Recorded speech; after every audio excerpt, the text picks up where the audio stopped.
Bonjour, je vais donc vous présenter aujourd'hui comment mettre en œuvre un ETDR de la marque Exfo FTB200 pour caractériser vos liaisons fibre optique.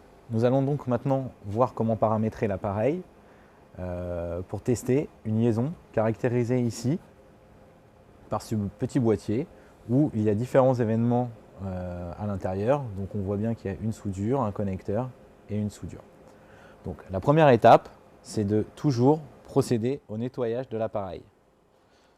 Pour ceci, on va utiliser un outil de nettoyage et il faut nettoyer la férule qui se situe à l'intérieur du connecteur. Un simple clic est suffisant. Donc ici, l'appareil propose un connecteur SC, mais Exfo propose une large gamme.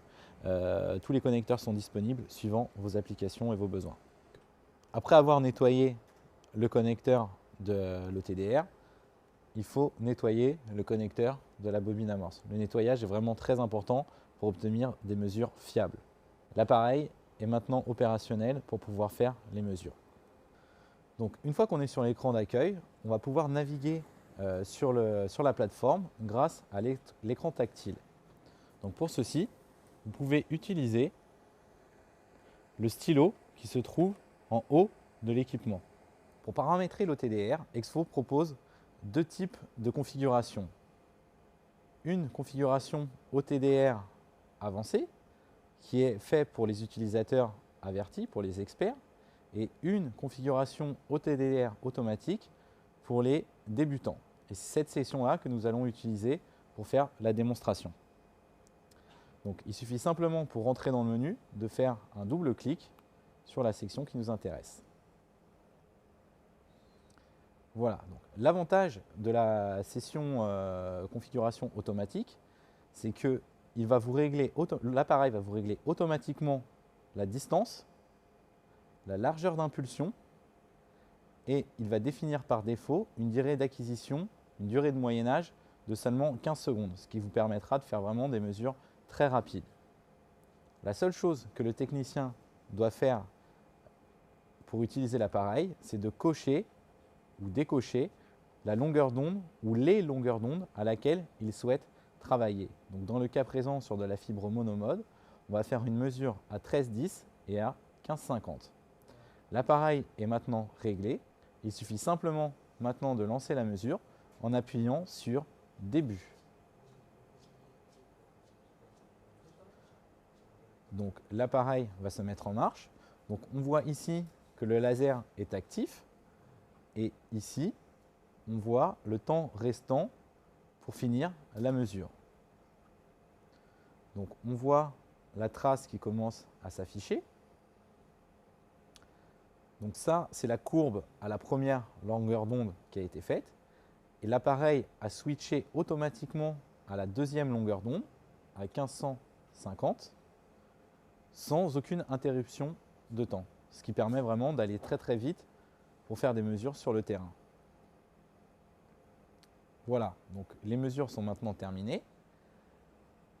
L'appareil vous a créé un tableau d'événements qui récapitule en fait tout ce que vous trouvez sur la liaison.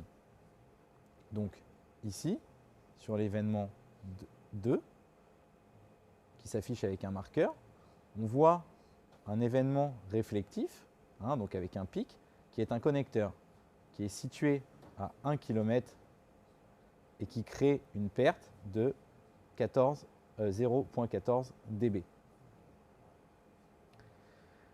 Vous avez ensuite différentes sections linéaires où on peut lire l'affaiblissement linéique de la fibre. Au niveau de l'événement 3, c'est une soudure, est en fait la soudure qui est localisée ici, à 300 mètres. On a ensuite l'événement 4 qui est un pic de réflexion, donc un connecteur, qu'on retrouve bien sur notre boîtier, sur notre simulation de réseau, jusqu'à obtenir la fin de fibre ici. Vous pouvez maintenant donc venir analyser plus en détail la trace en appuyant sur le carré ici pour obtenir un zoom de la trace. Donc en appuyant sur le bouton Loop ici et en créant une simple fenêtre avec votre stylo, vous allez venir zoomer très facilement et très simplement sur la partie qui vous intéresse. Vous retrouvez d'ailleurs ici la section zoomée par rapport à la trace principale. Vous pouvez aussi venir vous balader d'événement en événement sur le petit tableau situé en bas de l'écran. Donc événement 3, section de 3 à 4, etc. Autre chose très intéressante, c'est que vous pouvez switcher d'une longueur d'onde à l'autre en appuyant sur le bouton lambda. Donc la trace active s'affiche maintenant en bleu, c'est celle à 1550 nanomètres. Si vous rappuyez une nouvelle fois dessus, la trace active est maintenant à 1310 nanomètres, c'est celle en jaune, et le tableau des événements a lui aussi été modifié. Revenons donc maintenant à l'écran principal. On a ici un résumé des conditions de mesure en appuyant sur Info Trace. On a aussi, si on le souhaite, en appuyant ici, une autre forme de résumé qui vous récapitule la longueur de la section, la perte totale de la liaison et s'il vous indique s'il y a des erreurs sur les seuils ou pas, si un connecteur a une perte trop importante ou aussi si une soudure a une valeur de perte trop importante. Exfo propose aussi une option Smart Kit qui permet un affichage linéaire des événements et ainsi de détecter facilement les macro-courbures. A noter aussi que l'appareil peut être utilisé en tant que source optique stabilisée aux longueurs d'onde du module intégré dans l'appareil, donc en l'occurrence ici 1310 et 1550 nanomètres. Donc les sources peuvent être soit utilisées en mode continu ou en mode pulsé. Donc revenons à l'écran interface. Donc une fois l'analyse des traces complètement terminée, vous êtes sûr qu'il n'y a pas d'erreur sur la courbe, il faut penser à sauvegarder la trace. Donc appuyez sur le bouton sauvegarde rapide. OK. Si le répertoire de destination n'existe pas, il suffit de venir le créer en appuyant sur répertoire. Donc on va vouloir le créer dans la section OTDR. Donc pour pouvoir le créer, il faut d'abord penser à rappeler le clavier en appuyant sur la touche clavier située en bas de l'écran, en bas de la plateforme. Vous pouvez donc maintenant afficher le clavier en cliquant sur le raccourci, sur l'icône correspondante.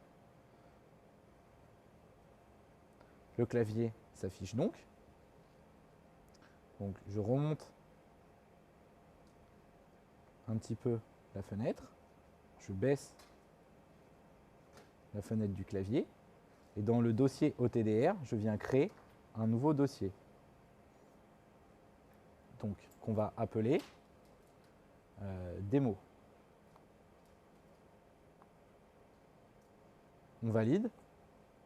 Voilà, le répertoire de destination est maintenant créé. Donc je peux fermer le clavier en appuyant sur la croix. Je valide la destination et on voit bien qu'on est dans OTDR démo, le dossier qu'on vient de créer. On est ici sur la fibre numéro 1. Donc tout est en ordre. On n'a plus qu'à appuyer sur OK pour valider l'enregistrement.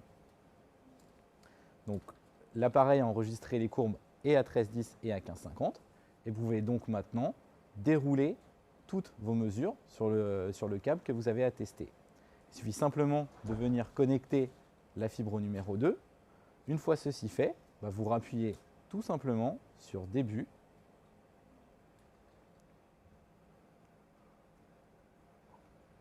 et l'appareil va automatiquement incrémenter le numéro de fibre. On est passé à la numéro 2. Une fois que la mesure est terminée, il suffit simplement d'appuyer sur sauvegarde rapide et de continuer fibre numéro 3, ainsi de suite. Voilà, je vais arrêter la mesure.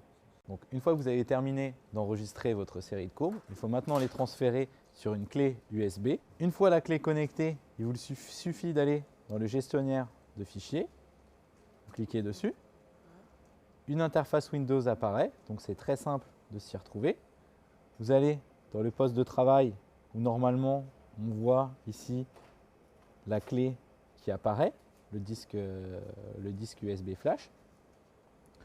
Donc dans le dossier OTDR, vous allez venir copier le dossier démo où sont enregistrées toutes vos courbes.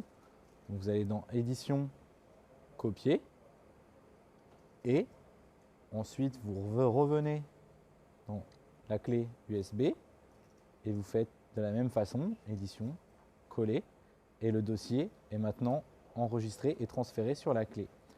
Vous n'avez plus qu'ensuite à mettre la clé sur le PC et générer un rapport de test avec le logiciel d'émulation Fast Reporter fourni par Exfo. Vous pourrez ensuite finaliser le dossier avec votre logo et le donner au client final.